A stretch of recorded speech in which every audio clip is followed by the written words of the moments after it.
Hi, I'm Zuleima Karpyn, Associate Dean for Graduate Education and Research in the College of Earth and Mineral Sciences.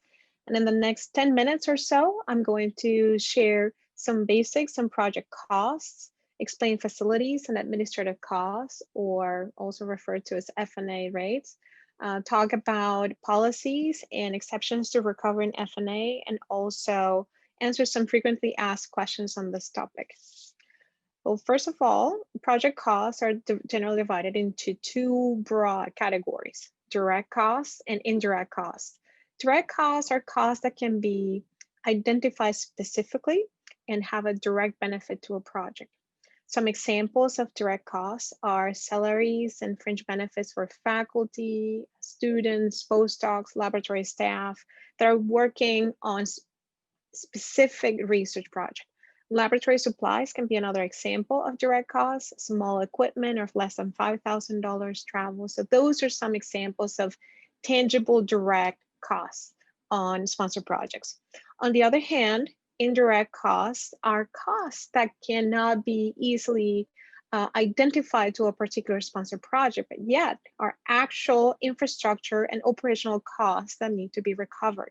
Some examples of indirect costs are depreciation of research facilities, IT infrastructure and services, custodial services, utilities, general administration, libraries. So those are some examples of indirect costs. The rates that apply when we budget for indirect costs on sponsored projects are determined by an agreement with the federal government. The case of Penn State, the Office of Naval Research is a cognizant federal agency in charge of facilitating that negotiation.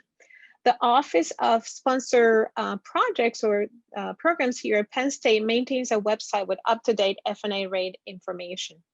And the rates for a proposal depend on the type of activity being conducted. So be it research, instruction, outreach, all of them will have a different F&A rate associated with them. At the same time, if the activities are happening on campus or off campus, that rate would also be different. If the majority of the work, and that is primarily reflected in salaries and wages, will be incurred off campus, meaning a property not owned or leased by Penn State, then the entire project is charged at the off campus rate. On the other hand, if the majority of the project is taking place on campus, facilities owned by Penn State or leased by Penn State, then the on-campus rate would apply. So in the case of an on-campus rate, in this case, say 60% as an example, does it mean that more than half of your grant goes to indirect costs in that case? Well, the answer would be no, because F&A rates apply to select direct costs, or also called modified total direct costs. That modified total direct cost excludes some important direct costs, such as graduate tuition, capital equipment of over $5,000, subcontracts over $25,000. Therefore, the effective overhead on a project is much lower than 60% of total direct costs. You may also wonder how F&A reimbursements are spent and reallocated. Well, generally, 88% of the reimbursement is allocated to the institution to cover university-wide research facility and administrative expenses for the next year. And the remaining 12% is proportionally allocated to college deans to support college level research expenses or strategic investments. And that portion is, and an allocation is also referred to as research incentive funds. This slide has a representation of exceptions to the application of federal negotiated F&A rates, in particular for nonprofit and US government sponsors.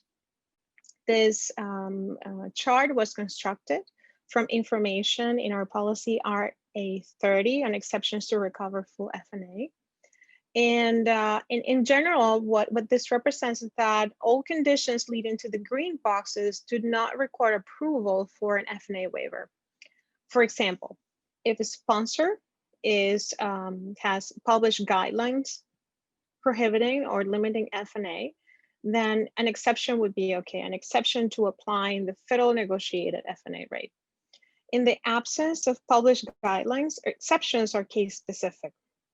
So for example, if the project involves intergovernmental personal act agreement, then that exception will also be okay. Or if the project comes in the form of a gift, or we're talking about state funds, then in those cases, a special approval for a waiver would not be required to waive that federal negotiated F&A rate. In the case of funds that come in the form of a charitable grant, we typically apply an F&A at 15% of the total cost, unless there's an alternative rate approved by the Office of the Senior Vice President for Research. All other exceptions to these F&A rates require a waiver. So for example, if the university is required to cost share, or the solicitation encourages cost share, or another possibility is that the academic unit proposes voluntary contribution to F&A cost, then it is required to obtain approval from the Office of the Senior Vice President of Research.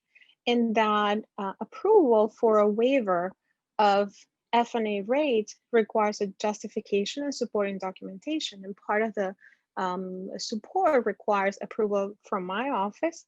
And it is also expected that the PI's home unit and affiliated department and institutes contribute resources to offset the loss of F&A.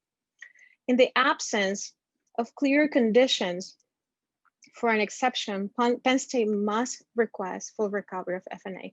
And these exceptions that I discussed in this slide apply to, like I said, to nonprofit and US government sponsors. In the case of private companies and foreign governments, the university is responsible for ensuring that federal sponsors do not subsidize indirect costs of activities sponsored by industry and foreign governments. In fact, Penn State charges an additional 5% facilities and administrative charge on industrial sponsored projects. Only under very rare circumstances will Penn State agree to cost share F&A on industry and foreign projects. One such case or exception are industry membership agreements, which are designed to support research in general areas that are of interest to a group or multiple industry organizations.